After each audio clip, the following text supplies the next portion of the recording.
আরে কালো মালিক, তাহলে কি তৈরি করবো আজকে আমাদের নিয়ে?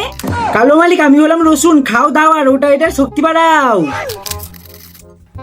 কালো মালিক, তোমাকে আমি আগেই সাবধান করে দিচ্ছি, এতগুলো মশলা খেও না, নাহলে কালকে সকালে তোমার পিছন দিক দিয়ে না আগুন বেরাবে, আগুন। এ কি কালো মালিক, এই কুরকুরেটা তুমি চুটকির কাছ থেকে চুরি করে নিয়ে এসছো তাই না? শালা ফালতু মালিক একটা। আরে কালো মালিক, তুমি শুধু আমার কানটা ঘুরিয়ে দাও, তারপরে দেখো শালাদের কি হবে, ঘুরি ঘুরি একদম গুঁড়ো করে দিই। কালো মালিক আমাকে 2 বছর পর বার করেছে, বলো মালিক কার পিছন জ্বালাতে হবে? কালো মালিক, আমি ছোট হতে পারি কিন্তু কাজগুলো বড় বড় করে ফেলি। হ্যাঁ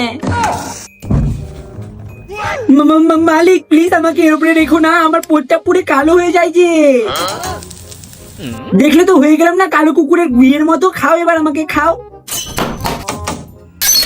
হ্যালো গাইস, কেমন আছো তোমরা সবাই? আমি হলাম রাশিয়ান বাটার গো, চিনতে পারলে? উফ, এত কিছু দেওয়ার বড় হচ্ছে না, আরো দিয়ে যাচ্ছে, দেখবে কালকে সকালে না তোমার কষা পায়খানা হয়ে যাবে।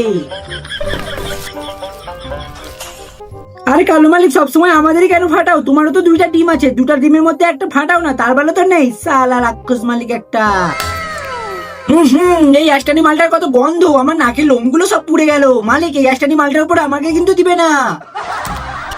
বাবা মালিক, এটা কি ছিল? আমি তো পুরো পাথরের মতো শক্ত হয়ে গেলাম, আমি তো নড়াচড়া কিছুই করতে পারছি না।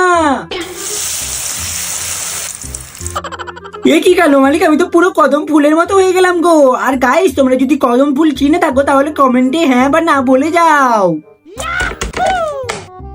আরে বাহ, মালিক তো সেই জিনিস তৈরি করলো, আমি শুধু মালিককে কত কিছু বলে ফেললাম। আর বন্ধুরা, তোমরা আমার মালিককে একটু লাইক আর সাপোর্ট করে দিও। বাই।